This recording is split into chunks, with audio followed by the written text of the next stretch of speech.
വീട്, ഹോട്ടൽ, വ്യവസായശാലകൾ എന്തുമായിക്കൊള്ളട്ടെ, മുഴുവൻ വെള്ളവും പമ്പ് ചെയ്യുമ്പോൾ തന്നെ ഫിൽട്ടർ ചെയ്ത് അതിലെ മാലിന്യങ്ങളും ബാക്ടീരിയകളും നീക്കം ചെയ്ത് ശുദ്ധമാക്കുന്നു. അക്വാസ് ഫ്ലാഷ് വാട്ടർ പ്യൂരിഫയർ. അർഹതപ്പെടാത്ത ആളുടെ കയ്യിൽ ഷൊർണൂർ നഗരസഭാ ഭരണസമിതി അറിഞ്ഞുകൊണ്ടാണ് പെൻഷൻ വർഷങ്ങളായി നൽകിയതെന്ന ആരോപണവുമായി BJP വെസ്റ്റ് ജില്ലാ പ്രസിഡന്റ് P വേണുഗോപാലൻ രംഗത്ത്. ഈ വ്യക്തിയുടെ പേരിൽ കേസ് നൽകാനും ഇതുവരെ നൽകിയ പണം പലിശ സഹിതം തിരിച്ചുപിടിക്കാനും നഗരസഭ തയ്യാറാകണമെന്നും അദ്ദേഹം ആവശ്യപ്പെട്ടു. കഴിഞ്ഞ ദിവസമാണ് ഷൊർണൂർ നഗരസഭയിൽ അയോഗ്യതയിലും സാമൂഹിക സുരക്ഷാ പെൻഷൻ കൈപ്പറ്റുന്നുവെന്ന് കണ്ടെത്തിയത്. ഷൊർണൂർ കണയം പയ്യനേഴി വീട്ടിൽ P രാജനെതിരെയാണ് നഗരസഭ റിപ്പോർട്ട് തേടിയത്. പരിശോധനയുടെ അടിസ്ഥാനത്തിൽ ഇയാളുടെ വരുമാന സർട്ടിഫിക്കറ്റ് വില്ലേജ് ഓഫീസ് റദ്ദാക്കിയതായും കണ്ടെത്തി. കഴിഞ്ഞ കുറച്ചു വർഷങ്ങളായി സാമൂഹിക സുരക്ഷാ പെൻഷൻ ഇയാൾ കൈപ്പറ്റുന്നുണ്ട് എന്നാണ് പരാതി. രാജൻ പെൻഷൻ ലഭിക്കുന്നതിനായി ഷൊർണൂർ വില്ലേജ് ഓഫീസിൽ നിന്നും പ്രതിവർഷം വരുമാനം 60,000 രൂപയാണെന്ന് കാണിച്ച് വരുമാന സർട്ടിഫിക്കറ്റ് കൈപ്പറ്റിയിരുന്നു. പരാതിയുടെ അടിസ്ഥാനത്തിൽ വില്ലേജ് ഓഫീസ് നടത്തിയ പരിശോധനയിലാണ് സമർപ്പിച്ച ബാങ്ക് ഇടപാട് റിപ്പോർട്ടും പ്രതിവർഷ വരുമാനവും പൊരുത്തപ്പെടാതെ വന്നത്. ഷൊർണൂർ 2 വില്ലേജ് ഓഫീസിൽ നിന്നായിരുന്നു സർട്ടിഫിക്കറ്റ് കൈപ്പറ്റിയത്. മറ്റ് വരുമാന വിവരങ്ങൾ ശ്രദ്ധയിൽപ്പെട്ടില്ലെന്നും സത്യവാങ്മൂലം മാത്രമേ പരിഗണിച്ചിരുന്നുള്ളൂവെന്നുമാണ് ഷൊർണൂർ വില്ലേജ് 2 നൽകിയ മറുപടി. അർഹതപ്പെടാത്ത ആളുടെ കയ്യിൽ ഷൊർണൂർ നഗരസഭാ ഭരണസമിതി അറിഞ്ഞുകൊണ്ടാണ് പെൻഷൻ വർഷങ്ങളായി നൽകിയതെന്ന് BJP വെസ്റ്റ് ജില്ലാ പ്രസിഡന്റ് P വേണുഗോപാലൻ പറഞ്ഞു. ഈ വ്യക്തിയുടെ പേരിൽ കേസ് നൽകാനും ഇതുവരെ നൽകിയ പണം പലിശ സഹിതം തിരിച്ചുപിടിക്കാനും നഗരസഭ തയ്യാറാകണമെന്നും അദ്ദേഹം ആവശ്യപ്പെട്ടു. മുനിസിപ്പാലിറ്റിയിൽ നിന്ന് 6 വർഷത്തിലേറെയായിട്ട് ഒരു വ്യക്തി, യോഗ്യതയില്ലാത്ത വ്യക്തി, ക്ഷേമ പെൻഷൻ വാങ്ങിക്കൊണ്ടിരിക്കുകയാണ്.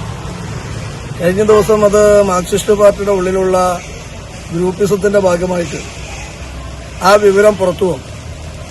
വാങ്ങിക്കൊണ്ടിരിക്കുന്ന വ്യക്തിയും പരാതിക്കാരനും മാർക്സിസ്റ്റുകാരനായതുകൊണ്ട് ഈ വിഷയം ഒതുക്കി തീർക്കാനുള്ള ശ്രമമാണ് മുനിസിപ്പാലിറ്റി നടത്തിക്കൊണ്ടിരിക്കുന്നത്.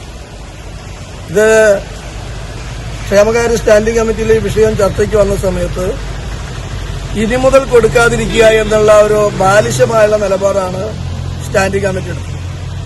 സ്റ്റാൻഡിംഗ് കമ്മിറ്റിയിലുള്ള BJPയുടെ പ്രതിനിധി, ഇവിടുത്തെ കൌൺസിലർ അതിനെതിരെ വിയോജനക്കുറിപ്പ് കൊടുക്കുകയും ഈ ഗവൺമെന്റിനെ അല്ലെങ്കിൽ സംവിധാനത്തെ കബളിപ്പിച്ചുകൊണ്ട് പണം കൈപ്പറ്റിയ ആളുടെ പേരിൽ നടപടിയെടുക്കാനും ഇതുവരെ കൊടുത്ത പൈസ തിരിച്ചുപിടിക്കാനും വേണ്ടിയിട്ടുള്ള കുറിപ്പ് കൊടുക്കുകയുണ്ടായി. എന്നാൽ അത് അതേപോലെ തന്നെ കൌൺസിൽ വയ്ക്കാൻ വേണ്ടിയിട്ടും നിർദ്ദേശം കൊടുക്കുകയുണ്ടായി. എന്നാൽ ആ സ്റ്റാൻഡിംഗ് കമ്മിറ്റി അതിന് തയ്യാറാവാതെ അവരുടെ മാത്രം തീരുമാനപ്രകാരമായി അത് കൌൺസിലിലേക്ക് കൊടുക്കാൻ തയ്യാറായതുമില്ല. മാത്രമല്ല ഇനി മുതൽ കൊടുക്കാതിരിക്കുക എന്നുള്ള ഒരു നിലപാടിൽ മാത്രം നിൽക്കുക. ഇവിടെ ഗവൺമെന്റിന്റെ പൈസയാണ്, അത് ജനങ്ങളുടെ നികുതിയാണ്. ഇത് അർഹതപ്പെടാത്ത ഒരാളുടെ കയ്യിൽ അവരറിഞ്ഞുകൊണ്ട് കൊടുത്തതാണ്. മാർക്സിസ്റ്റ് പാർട്ടി നേതൃത്വം, ഇവിടെ ഭരിക്കുന്ന ഭരണകർത്താക്കളുടെ നേതൃത്വം അറിഞ്ഞുകൊണ്ടാണ് ഇത്രയും കാലം കൊടുത്തുകൊണ്ടിരിക്കുന്നത്. വെസ്റ്റ് ജില്ലാ സെക്രട്ടറി K പ്രസാദ്, മണ്ഡലം president P Ranjith, BJP councillor Gopakumar എന്നിവരും ഒപ്പമുണ്ടായിരുന്നു. എന്നാൽ വില്ലേജ് ഓഫീസറാണ് വരുമാന സർട്ടിഫിക്കറ്റ് നൽകിയതും റദ്ദാക്കിയതും. അതിൽ നഗരസഭയ്ക്ക് പങ്കില്ലെന്നും നഗരസഭാ ഉപാധ്യക്ഷൻ VK അനുരാജ് പറഞ്ഞു. Right Vision News, Shoranur. അതെ, ജലം അമൂല്യമാണ്. പക്ഷെ അത് മലിനമാണെങ്കിലോ? വെള്ളത്തിന്റെ രുചി വ്യത്യാസം, നിറവ്യത്യാസം, ഇരുമ്പിന്റെ അംശം, ക്ലോറിൻ, ചെളി ഇവയെല്ലാം വിട്ടുമാറാത്ത രോഗങ്ങൾ, മുടികൊഴിച്ചിൽ തുടങ്ങി അനേകം രോഗങ്ങൾക്ക് കാരണമാകുന്നു. അക്വാസ് ഫ്ലാഷ് വാട്ടർ പ്യൂരിഫയർ. വീട്, ഹോട്ടൽ, വ്യവസായശാലകൾ എന്തുമായിക്കൊള്ളട്ടെ, മുഴുവൻ വെള്ളവും പമ്പ് ചെയ്യുമ്പോൾ തന്നെ ഫിൽട്ടർ ചെയ്ത് അതിലെ മാലിന്യങ്ങളും ബാക്ടീരിയകളും നീക്കം ചെയ്ത് ശുദ്ധമാക്കുന്നു.